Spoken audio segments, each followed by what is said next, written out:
Guys, how's it going? Jimmy here with an iMovie tutorial. In this video, I'm going to be showing you how to set up your very first project in iMovie. So the first thing we're going to do is open up iMovie by pressing on the icon.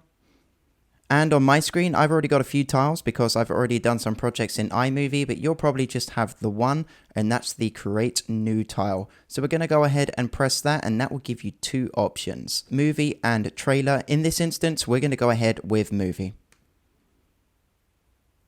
Now, I know it can look scary upon the first look, but like anything, once you start using it, it will become second nature. So to get started on our project, we're going to go up to Project Media and we're going to click on My Movie.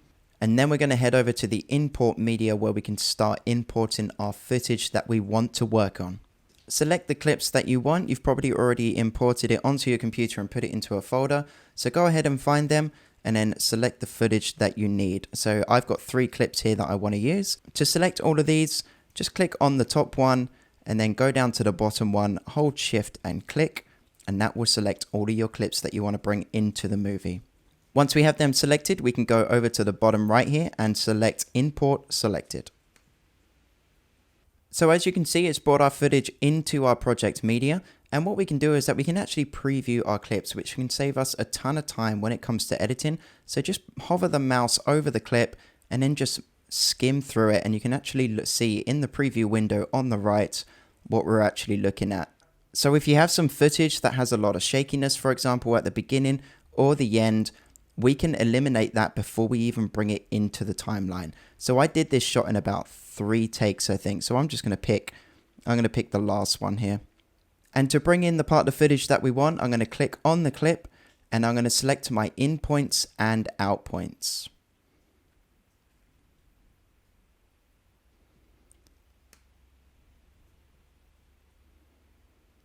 Once we've got that, I'm then going to click and drag and I'm going to bring that right into the timeline.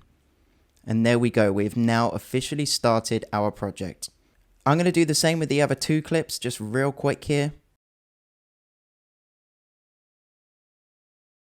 And there we go. I've now got all of the footage in my timeline that I want to use in my project. If you want to see what we already have in our project, bring the playhead all the way to the beginning, click where you want it to start, and we're going to go to the play button underneath the preview window, and we're just going to click right there. And there we go. We can see what we already have in our timeline. And of course, if you want to stop, just press it again. And there we go. That's stopped.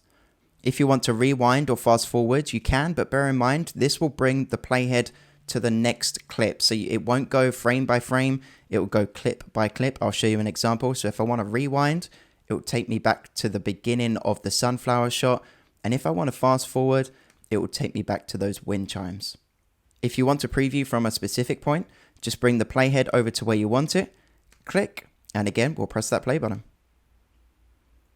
Now you've had enough for the day and you want to come back to it another time and you want to save it. But let's just say, for example, we forget to save it. So I'm going to close it down. There we go. iMovie is closed and I've just realized, damn it, I haven't saved my project. But don't worry about that. We can reopen iMovie and straight away it brings back the project where we left off. But just to be sure I do save it, I'm going to press on projects at the very top left corner of your screen here. And I'm going to give my movie a name. I'm going to call it Sunflower just because it's on my screen now. I'm going to press OK. And you can see that my sunflower movie is right here, ready to be picked up the next time I start editing. Now listen guys, there's a suggested video on your screen now on how to organize your files properly, especially if you have iPhone footage, photos, maybe a GoPro for faster workflow. Or I've got another one on your screen now that explains how we use music and sound effects that can really up your game in iMovie. So make sure you click on one of those suggested videos on your screen now. Otherwise, I'll catch you in the next one.